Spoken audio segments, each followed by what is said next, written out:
Bonjour et bienvenue dans cette astuce du jour Haas. Vous est-il déjà arrivé en traversant votre atelier de regarder le carrousel à outils de l'une de vos fraiseuses et de voir quelque chose comme ça? Cela n'est pas bon. Cela peut occasionner toutes sortes de problèmes et c'est ce que nous allons vous montrer aujourd'hui. Nous allons vous montrer comment débarrasser vos outils de ces copeaux filandreux.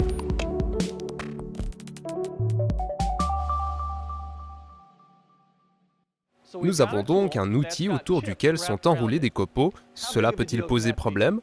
Ce n'est rien de le dire. Si nous remplaçons dans la broche un outil autour duquel sont enroulés des copeaux, ils peuvent se coincer dans le bras de changement d'outil, causant une défaillance. Pire encore, si ces copeaux s'accrochent à la sonde dans le carrousel d'outils, cela peut aussi causer des problèmes. De plus, s'il y a un gros amas de copeaux enroulés autour de l'outil, ces derniers empêchent le liquide de refroidissement d'atteindre la lame. Notre outil va donc s'user prématurément ou pire encore, il peut se briser car il s'assèche. En outre, nous nous sommes tous retrouvés avec des pièces affublées de marques en spirale créées par ces copeaux qui en raclent la surface. Cela n'est pas bon non plus. Donc à présent, nous savons quel est le problème et qu'il faut le régler. Je commence généralement par ma vitesse de coupe. Augmentez la vitesse de coupe pour tenter de briser ces copeaux. Ensuite, veillez à bien utiliser le bon cycle d'usinage. Utilisez un cycle G73 ou G83 de perçage avec débourrage pour tenter de briser ces copeaux.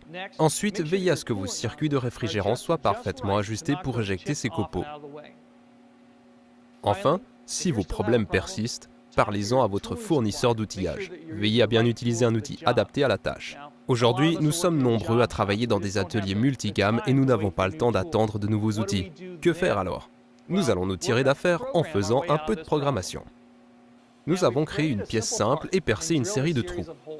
Nous utilisons une fraiseuse à hélice main droite afin de créer des contre-alaisages. Nous avons ainsi créé toutes sortes de copeaux filandreux. Ces copeaux se sont enroulés autour de notre outil, un par un, et se sont accumulés. Nous suggérons d'inverser la direction de la broche entre chaque trou. Cela permettra ainsi d'éjecter ces copeaux avant qu'ils ne puissent s'accumuler. Nous pouvons désormais le programmer manuellement. Il suffit d'inverser la rotation de la broche une fois le trou percé. Ensuite, il faut laisser à l'outil le temps d'éjecter ces copeaux. Si vous faites cela, assurez-vous de disposer d'un espace suffisant entre l'outil et la pièce pour permettre l'évacuation des copeaux. Nous avons programmé manuellement cette opération.